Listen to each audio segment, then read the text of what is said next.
আজকে কিন্তু একটা বিশেষ মাহাত্ম্যপূর্ণ দিন, তাই না? আজকে কি বলো তো, কে বলতে পারবে? রামনবমী। রামনবমী। আচ্ছা, সবাই জানি আমরা আজকে জি। রামনবমী। হ্যাঁ। তো আজকে যেহেতু রামনবমী, আমরা আজকে রামের কথায় আলোচনা করব, ঠিক আছে? আমরা আজকে রামের কথায় আলোচনা করব, আর আলোচনা করব কি রামের সব থেকে প্রিয় ভক্ত, সব থেকে প্রিয় সখাকে হনুমান। হনুমান। তো ওই মা পার্বতীর নাম স্মরণ না করে, হ্যাঁ, মা পার্বতীর নাম স্মরণ না করে মহাদেবের মাথায় জল ঢাললে কোনো লাভই হয় না, তাই না? গণেশ ঠাকুরের পুজো না করলে, হ্যাঁ, পার্বতীর প্রিয় নন্দন গণেশের পুজো না করে শিবের মাথায় আপনি 2 লিটার 3 লিটার 4 লিটার যত জলই ঢালুন না কেন, কোনো লাভ নেই। ঠিক সেরকম শ্রীমতী রাধারানীর তপস্যা না করেও, হ্যাঁ, ভগবানকে পাওয়া যায় না, তাই না? বৃন্দাবনের মাল কিন্তু শ্রীমতী রাধারানী। তো রাধা নাম যদি আপনি না করেন, ভগবানকে আপনি পাবেন কি করে? ঠিক সেরকম রামকেও যদি আমরা পেতে চাই, তাহলে সবার আগে কাকে স্মরণ করতে হবে? হনুমানজি। হনুমান, তাই না? কারণ হনুমান হচ্ছে প্রভু রামের সব থেকে প্রিয় ভক্ত। এত প্রিয় যে হনুমান তো অবলা পশু একদিন কি করেছিল শুনেন। একদিন ওই সীতা মা সকালবেলা স্নান করে কি করলো, সে সিঁদুর দিচ্ছে। তো সীতা মা যখন সিঁদুর দিচ্ছে না, ঠিক ওই সময় হনুমান সেখানে উড়ে এসে বসলো। হনুমান সেখানে উড়ে এসে বলছে, ও যখন দেখলো যে সীতা মা তো সিঁদুর দিচ্ছে, হ্যাঁ, সে তো অবলা পশু আমাদের মতো, ওরা তো চৈতন্য নেই। তো তখন হনুমান সীতামাকে বলছে যে, সীতামা তুমি এটা কি দিচ্ছ গো? হ্যাঁ, তখন সীতামা বলছে, ওমা এটা সিঁদুর, আমি সিঁদুর দিচ্ছি। তো তখন হনুমান জিজ্ঞেস করলো, সীতামা তুমি যে সিঁদুর দিচ্ছ, এই সিঁদুর দিলে কি হয় গো? সিঁদুর তুমি কেন দাও গো? অবলা পশু, সে তো বুঝতে পারে না। তো তখন সীতামা কি বলবে? সীতামা বলল, হনু, আমি সিঁদুর দিচ্ছি কারণ সিঁদুর দিলে তোমার প্রভুর মঙ্গল হবে, হ্যাঁ, সেই জন্য আমি সিঁদুর দিচ্ছি। তো তখন সিঁদুর দিয়ে সীতামা সেই জায়গা প্রস্থান করলো। তো হনুমান তখন মনে মনে ভাবলো, দেখুন হনুমান, হ্যাঁ, কেমন সখা, কেমন ভক্ত। তো হনুমান তখন মনে মনে ভাবলো যে মঙ্গল দিল কেন সীতামা? সিঁদুর দিলে নাকি প্রভু রামের মঙ্গল মঙ্গল, হ্যাঁ। তো সিঁদুর দিলে যেহেতু প্রভু রামের মঙ্গল হবে, আর সীতামা কি করলো, ওই একটুখানি সিঁদুর নিয়ে দিল, একটুখানি। তো একটুখানি সিঁদুর দিলে যেহেতু এত মঙ্গল হয়, হ্যাঁ, একটু সিঁদুর দিলে যেহেতু প্রভু রামের এত মঙ্গল হবে, তাহলে আমি একটা কাজ করবো, আমি না আমার সর্ব অঙ্গে সিঁদুর নেব, হ্যাঁ, তাহলে কি হবে, প্রভুর বেশি বেশি মঙ্গল হবে, হ্যাঁ, সে তো অবলা পশু, আমাদের মতো বুদ্ধি জ্ঞান নেই। তো তখন হনুমান কি করলো, সেই সীতামার সিঁদুরের কৌটো থেকে সিঁদুর নিয়ে সে তার সর্বাঙ্গে মেখে দিল সিঁদুর। সে সর্বাঙ্গে সিঁদুর মেখে দিল, সর্বাঙ্গে সিঁদুর মেখে দিয়ে, হ্যাঁ, মুখে চোখে সর্বাঙ্গে লাল করে সে গেল কোথায়, যাই প্রভুরামকে দেখিয়ে আসি, প্রভুরাম নিশ্চয়ই খুশি হবে। গেলেন কোথায়? সেই রাজসভায়। তো রাজসভায় যখন হনুমানের এমন মূর্তি সবাই দেখতে পেল, সবাই তো হেসে দিতে দিল, হ্যাঁ, দেখ দেখ হনুর কাণ্ড দেখ, হ্যাঁ, ও আজকে কি করেছে, সিঁদুর মেখে এসেছে। সবাই, হ্যাঁ, হেসে লুটপাট খাচ্ছে। তো তখন হনুমান বললো, তখন প্রভুরাম বললেন, এই তোমরা থামো, হ্যাঁ, তোমরা সবাই থামো, আগে হনুকে জিজ্ঞেস করে নে যে, কিরে হনু, তুই সিঁদুরটা কেন দিলি? তখন হনুমান বলল যে, প্রভু, সীতা আমাকে দেখছিলাম সে সিঁদুর দিচ্ছিল, কেন? সিঁদুর দিলে নাকি প্রভু আপনার মঙ্গল হবে। তো আমি ভাবলাম ওই একটু সিঁদুর দিলে যেহেতু আপনার এত মঙ্গল হয়, তো সেই জন্য আমি আমার সর্বাঙ্গে সিঁদুর মেখে দিলাম। তো তখন প্রভুরাম হনুমানকে বললেন যে, ওরে হনু, এই জন্মে তো আমি আর তোকে কিছু দিতে পারবো না, তো একটা জন্মে তুই আমার হবি। কবে জানিস? ওই যে ত্রেতা শেষ হয়ে যখন দাপর আসবে না, তখন সেই দাপরে তুই হবি কি জানিস? তুই হবি আমার বাসি। তাহলে হনুমান কি হলো? বাসি। ত্রেতায় ছিল হনুমান, আর দাপরে সেই হনুমানই হলো কি? বাসি, ভগবান শ্রীকৃষ্ণের বাসি। আর তুই কি করবি জানিস, সব সময় আমার এই অধর অমৃত পান করবি। তো বাসি কি করে, সব সময় ভগবানের হাতে থাকে, আর মুখের ওই অধর অমৃত, আহ কি মধুর, সেটা সব সময় পান করে কে? বাসি। হ্যাঁ, সখীর এক সময় বলেছিল যে দেখ সখী, ওই বাসির কি ভাগ্য, ওই বাসির কি ভাগ্য, আমরা যে অধরের আশা করি আমরা সেই অধর পাই না। হ্যাঁ, আর দেখ ওই বাসি সদা সর্বদাই ভগবানের অধর অমৃত পান করে। তো আরেক সখী বলতেছিল যে দেখ সখী, আমার মনে হয় কি জানিস, ওই বাসি না অধর অমৃত যখন পান করে না, তখন মনে হয় অধর অমৃত পান করতে করতে একটা সময় ওদের পেটও ভরে যায় রে, তখন মনে হয় ওরা ওই ভগবানের অধর অমৃতটা অপচয় করে, কিন্তু আমাদের ভাগ্যে নয়। তখন প্রভু রাম বললেন যে হনুমান, তুমি হবে পরের জন্মে আমার বাঁশি, আর সেই বাঁশি বাজিয়েই আমি কি করব, হ্যাঁ, ব্রজের যত গোপিনী আছে না সবাইকে আমি নাচাবো। তো একদিন হনুমান কি করলো, হনুমানের যে সেনাপতি ছিল, হ্যাঁ, বালি আর সুগ্রীব, ওরা দুই ভাই। এই বালি আর সুগ্রীব ওরা কি করলো, একদিন প্রভু রামকে আর লক্ষ্মণকে নিমন্ত্রণ দিল, কোথায়? তাদের গৃহে। হ্যাঁ, যে প্রভু আজকে কিন্তু আপনাদেরকে যেতে হবে আমার গৃহে। তো ভক্তের, হ্যাঁ, অনুনয় বিনয়, ভগবান তো আর রাখতেই হয়।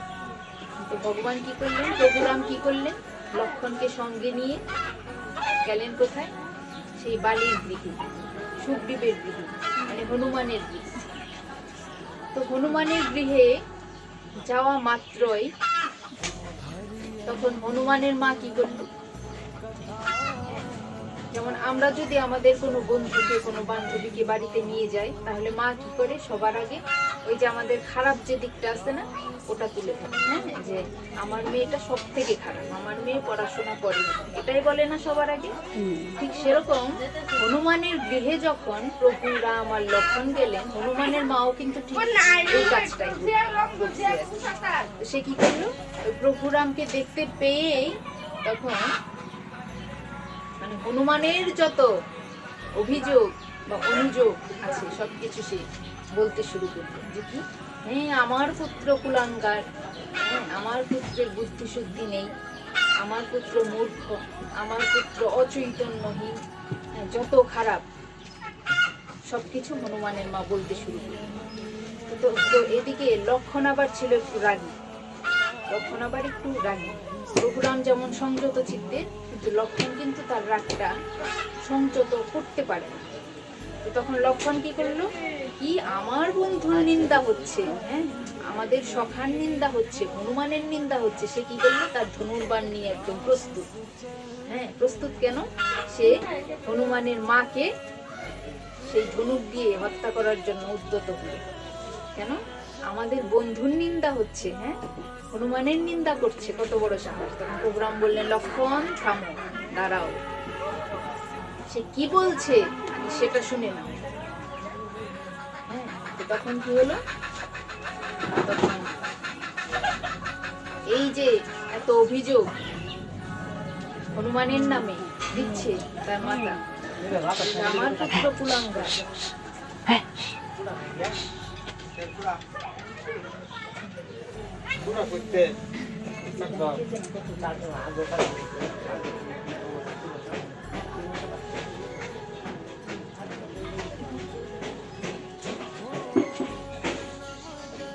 তখন এই যে হনুমানের মা এত অভিযোগ করলো এই প্রভু রাম আর লক্ষ্মণের নিকট। লক্ষ্মণ যখন সেই ধনুর্বাণ নিয়ে প্রস্তুত হলো হনুমানের মাকে মারার জন্য, তখন প্রভু রাম বললেন যে দাঁড়াও, আগে শুনে নাও সে কি বলে, মায়ের কথাটা আগে শোনো। তো তখন প্রভু রাম বললেন যে আচ্ছা মাতা, হ্যাঁ, আপনি কেন হনুমানকে কুলাঙ্গার বলছেন, কেন আপনি হনুমানকে কুলাঙ্গার বলছেন? তখন হনুমানের মা কি বলল, দেখুন কেমন ভক্ত, কেমন ভক্তিমতী মা হনুমানের মা কি বলছে জানে, হনুমানের মা বলছে যে তুমি যখন সীতাকে উদ্ধার করার জন্য লঙ্কায় গেলে, তখন আমার পুত্র কি করলো, দলবল সহযোগে তারা পাথর নিয়ে পাথর কুড়িয়ে কুড়িয়ে এনে কি করলো, সেতু বন্ধন করলো, তাই না? সেতু বানালো। কেন সেতু বানালো? এই জন্য যেন তুমি সেই সেতু পার হয়ে লঙ্কায় যেতে পারো এবং সীতামাকে উদ্ধার করতে পারো। কেন ওকে এত বড় বড় পাথর এনে, এত বড় বড় প্রস্তর এনে ওকে সেতু কেন বানাতে হবে? সেই জন্য আমি ওকে কুলাঙ্গার বলেছি। কেন ওকে প্রস্তর এনে সেতু বানাতে হবে কেন? ও সেই সমুদ্রের তীরে নিজে শুয়ে পড়তে পারলো না। ও সেই সমুদ্রের তীরে নিজে শুয়ে পড়তে পারলো না। সে নিজে শুয়ে পড়তো আর আপনি তার উপর দিয়ে চলে চলে যেতেন সেই লঙ্কায়। তখন কি হতো? আমি যে তাকে জঠরে ধরেছিলাম, আমার এই জঠরও তো তৃপ্ত লাভ করতো। তাই গৌরী,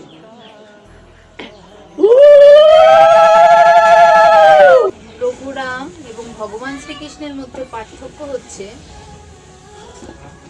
ভগবান শ্রীকৃষ্ণ জন্মেছিলেন কখন? রাত 12টায়, তাই না? অষ্টমী তিথিতে। আর এদিকে প্রভু রাম জন্মেছিলেন নবমীতে, দিন 12টায়। হ্যাঁ, দুটো বিপরীত। ভগবান শ্রীকৃষ্ণ জন্মেছিলেন রাত 12টায়, আর এদিকে প্রভু রাম জন্মেছিলেন দিন 12টায়। আবার প্রভু রাম এরা হচ্ছে 4 জন ভাই, তাই না? রাম, লক্ষ্মণ, ভরত, শত্রুঘ্ন। আর এদিকে ভগবান শ্রীকৃষ্ণ হচ্ছেন দেবকীর 8ম গর্ভের সন্তান। সবকিছুই কিন্তু বিপরীত। এনারা 4 জন, এনারা 8 জন, সেরকম। আবার প্রভু রামের স্ত্রী ছিলেন একজন, সীতা। আর এদিকে ভগবান শ্রীকৃষ্ণের কিন্তু 16 সহস্র রমণী, তাই না? তো ভগবান কি করতেন? সেই 16 সহস্র রমণীর গৃহে ভগবান একযোগে যেতেন মায়া বলে। আর ভগবান শ্রীকৃষ্ণ যে লীলা করেছিলেন, যেমন বৃন্দাবন লীলা, মথুরা লীলা, রাস লীলা, এই লীলা সেই লীলা, সেটা কোনোদিনও অনুকরণ করা যাবে। সব থেকে বড় পার্থক্য হচ্ছে এটাই যে প্রভু রাম যে লীলা করে গেছেন সেটা হচ্ছে আমাদের জন্য অনুকরণীয়। প্রভু রামকে আমরা অনুকরণ করতে পারি, অনুকরণীয়। আর ভগবান শ্রীকৃষ্ণ যেটা করে গেছেন সেটা কারোরই করা সম্ভব নয়। সেটা হচ্ছে আমাদের অনুসরণীয়, মানে আমরা সেটা অনুসরণ করতে পারি। এই হচ্ছে পার্থক্য। ভগবান শ্রীকৃষ্ণেরটা হচ্ছে অনুকরণীয়, ভগবান শ্রীকৃষ্ণেরটা হচ্ছে অনুসরণীয়, আর প্রভু রামেরটা হচ্ছে অনুকরণীয়, অনুকরণ করা যায়। যেমন প্রভু রাম যখন বনে গেলেন, 14 বছরের জন্য বনবাস হলো তার। তার জন্য হলো তার মাতা কৈকেয়ীর জন্য। কৈকেয়ী কি করেছিল? ওই যে বর প্রাপ্ত হয়েছিল রাজা দশরথের নিকট থেকে। কি বর? যে 2টো বর চেয়ে নাও। কেন? কারণ কৈকেয়ী ছিলেন বাকি সব স্ত্রীদের থেকে একটু ভিন্ন। তিনি একটু রূপ, যৌবনা, সৌন্দর্য, তার মধ্যে একটু ভগবান বেশি দিয়েছিলেন। তো সেই জন্য রাজা দশরথ তার প্রতি এতই মোহগ্রস্ত ছিলেন যে রাজা দশরথ কি করতেন? যুদ্ধ করতে যেতেন, তবুও তার স্ত্রীকে নিতে বলতেন না। চিন্তা করেন, এখন কি যোদ্ধারা যায়, স্ত্রীকে সাথে নিয়ে যায়? কিন্তু রাজা দশরথ যুদ্ধে যেতেন কৈকেয়ীকে সঙ্গে নিয়ে। এমনও ঘটনা ঘটেছে যে একটা সময় যুদ্ধ করতে যখন যাচ্ছিলেন তখন রথের খিল খুলে গিয়েছিল। খিল আছে না, রথের খিল খুলে গিয়েছিল। তো খিলটা যখন খুলে গেল তখন কৈকেয়ী কি করলো? ওই খিলে তার আঙুল ঢুকিয়ে রেখেছিল, যেন রাজা দশরথ যুদ্ধে হেরে না যায়, তার রথ যেন পথভ্রষ্ট না হয়।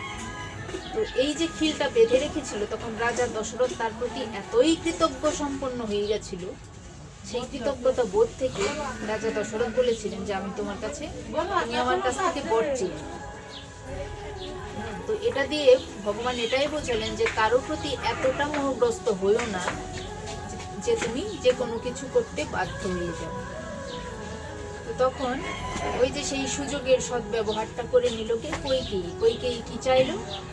বর চাইলো 2টো, যে এক বরে ভরত রাজা হবে, আরেক বরে প্রভু রাম 14 বছরের জন্য বনে যাবে। তো তখন এই কথা শুনে রাজা দশরথের মাথায় যেন আকাশ ভেঙে পড়ল। রাজা দশরথ বলছে যে ভরত রাজা হোক, তাতে আমার অসুবিধে নেই, কারণ রাম আমার কাছে যেরকম, ভরত আমার কাছে ঠিক সেরকম, দুজনেই আমার চোখের মনে, কোনো অসুবিধা নেই। কিন্তু রাম বনবাসে যেতে পারবে না। হ্যাঁ, এটা বলল। কিন্তু প্রভুরাম কি করলেন, ওই যে পিতৃসত্য, পিতার উপদেশ, হ্যাঁ, পিতার শপথ মানার জন্য সে কি করলেন, পিতৃসত্য পালনের জন্য সেই বনে গেলেন। হ্যাঁ, তো এটা কি, এটা হচ্ছে আমাদের নিকট অনুকরণ। প্রভুরামের জীবনকে আমরা অনুকরণ করতে পারি। তো এইদিকে কইকেয়ী যখন বিদায় দিতে আসলো প্রভুরামকে, তখন অন্য সব ছেলে হলে কি করতো, অন্য কেউ কি যেত যে এই মায়ের জন্য আমি আজকে বনবাসে যাচ্ছি, এই মাকে আমি যাই প্রণাম করতে? প্রণাম কিন্তু করতো না।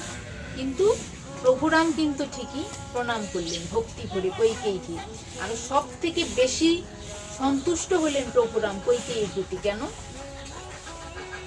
কারণ এই যে কুমোররা যে মাটির তৈরি জিনিস বানায়, দেখবেন তখন ওই পাটে যখন জিনিসটা বসায় না, তখন দেখবেন ভেতরে কিন্তু একটা কাঠের টুকরো দেয়, আর বাইরে থেকে পিটাতে থাকে, তাই না?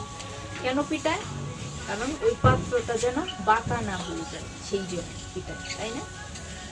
প্রভুরাম সেরকম বললেন যে মা, আমি তো রাজা হতে চাচ্ছিলাম, হ্যাঁ, তো তুমি আমাকে পিটিয়ে পিটিয়ে সোজা করে দিচ্ছ। এই যে 14 বছর আমি বনে থাকবো, এটা হচ্ছে তুমি আমাকে পুড়িয়ে, সোনাকে কি পুড়ালে সোনা খাঁটি হয় না, যত পোড়াবে সোনা তত খাঁটি হবে, ঠিক সেরকম আমাকেও তুমি খাঁটি বানিয়ে দিচ্ছ। তো প্রভুরাম হতে চেয়েছিলেন কি, এই অযোধ্যার রাজা, আর এখন প্রভুরাম হলেন কি, হৃদয়ের রাজা। এই পুরো জগতের রাজা হয়ে গেলেন তখন প্রভুরাম, যখন তিনি বনবাসে গেলেন। আর সেটা কার অবদান? মাতা কইকেয়ীর অবদান। এদিকে সীতামা কি করলো? সীতাও কিন্তু তার সঙ্গে, তাকে সঙ্গ দিল প্রভুরামকে। হ্যাঁ, সাথে সঙ্গ দিল কে? লক্ষণ। লক্ষণ যখন প্রভুরামের সঙ্গে যেতে চাইলেন, তখন তার গৃহে, তখন তার ঘরে 14 বৎসর বয়সী স্ত্রী, লক্ষণের স্ত্রী উর্মিলা, 14 বছর বয়সী সেই স্ত্রীকে রেখে সে যাচ্ছে তার ভাইয়ের নিকট। তখন এই যে 14 বছরের স্ত্রীকে রেখে সে যাচ্ছে, তখন প্রভুরাম তাকে বাধা দিলেন যে না লক্ষণ, তুমি আমার সাথে যেতে পারবে না, আমি তোমাকে উপদেশ করছি, তুমি যেতে পারবে না। হ্যাঁ, আমি বড় ভাই হিসেবে তোমাকে আমি উপদেশ করলাম। তখন প্রভু লক্ষণ বললেন যে দাদা, তুমি তো আমাকে উপদেশ করেছো ঠিকই, কিন্তু মৃত ব্যক্তিকে কি কখনো উপদেশ দেওয়া যায়? মৃত ব্যক্তিকে কি কেউ কখনো উপদেশ দিতে পারে? তখন প্রভুরাম বললেন যে আমি তো কোনো মৃত ব্যক্তিকে উপদেশ দিচ্ছি না। তখন লক্ষণ বললেন যে তোমার মতো দাদা যদি বনবাসে যায়, তাহলে কি আমি জীবিত থাকতে পারি? আমার দেহটা হয়তো জীবিত আছে, কিন্তু আমার আত্মাটা ঠিক মৃত হয়ে গেছে। তো আমার মতো মৃত ব্যক্তিকে তোমার কোনো উপদেশ দেওয়ার দরকার নেই দাদা। তখন কি হলো, সেই লক্ষণও সঙ্গ নিল প্রভুরা, যে আমিও যাবো দাদা তোমার সঙ্গে। হ্যাঁ, দেখুন কেমন ভাই, গুণের ভাই লক্ষণ। আর লক্ষণের যে মাতা ছিল, সে কি করলো? লক্ষণের মা, আমাদের মা হলে কি করতো? আমাদেরকে যেতে দিত না। কিন্তু লক্ষণের মা কি করলো দেখুন, যখন যাওয়ার কথা দেখলো লক্ষণ যখন যাওয়ার জন্য প্রস্তুতি নিচ্ছে, তখন লক্ষণের মা চট করে ঘরে গিয়ে তার চন্দনটা এনে তার সামনে দিল, তিলকটা এনে। কেন? তখন সেই তিলকটা এনে দিয়ে লক্ষণের মা বলছে, ওরে লক্ষণ, তুই যে যাবি, হ্যাঁ, তুই যে রামের সঙ্গে যাবি, তোর দাদার সঙ্গে যাবি, তুই যে সেজে গুজে যাবি, ঘরে গিয়ে তিলক দিতে তোর দেরি হবে না? সেই জন্য দেখ, আমি তোর জন্য তিলক এনেছি, তুই এখানেই সেজে চলে যা। কেমন মাতা, কেমন মাতা, সে তার নিজের পুত্রকে বিলিয়ে দিচ্ছে। লক্ষণ, তুই গৃহে গেলে তো তোর সময় লাগবে, ঘরে গেলে আমি তিলকটা এনে দিই, তুই তিলক করে চলে যা। দাদার সঙ্গে। আর আজকে থেকে জানবি প্রভু রাম হচ্ছে তোর পিতা আর সীতা হচ্ছে তোর মাতা, তোর অন্য কোনো পিতা মাতা নেই। তুই প্রভু রামের সেবা করবি আর সীতামার সেবা করবি। সাবধান সাবধান, সীতামাকে প্রভু রামকে না ঘুম পাড়িয়ে তুই কিন্তু ঘুমাবি না এই বনে গিয়ে। তাহলে এই যে প্রভুরামের জীবন, প্রভুরাম যে লীলা করেছেন, এই লীলাটা হলো আমাদের জন্য অনুকরণীয়। প্রভুরামের জীবনকে আমরা অনুকরণ করতে পারি। আর ভগবান শ্রীকৃষ্ণ যে লীলা করেছেন সেটা হচ্ছে অনুসরণীয়, সেটাকে অনুসরণ করা। তো চলো আমরা সবাই একযোগে আজকে রাম মহিমা পালন করবো। আমরা আজকে রামনবমী উদযাপন করি, সবাই একসাথে বলবে প্রভু রাম কি জয়। আরো জোরে প্রভু রাম কি জয়। প্রভু রাম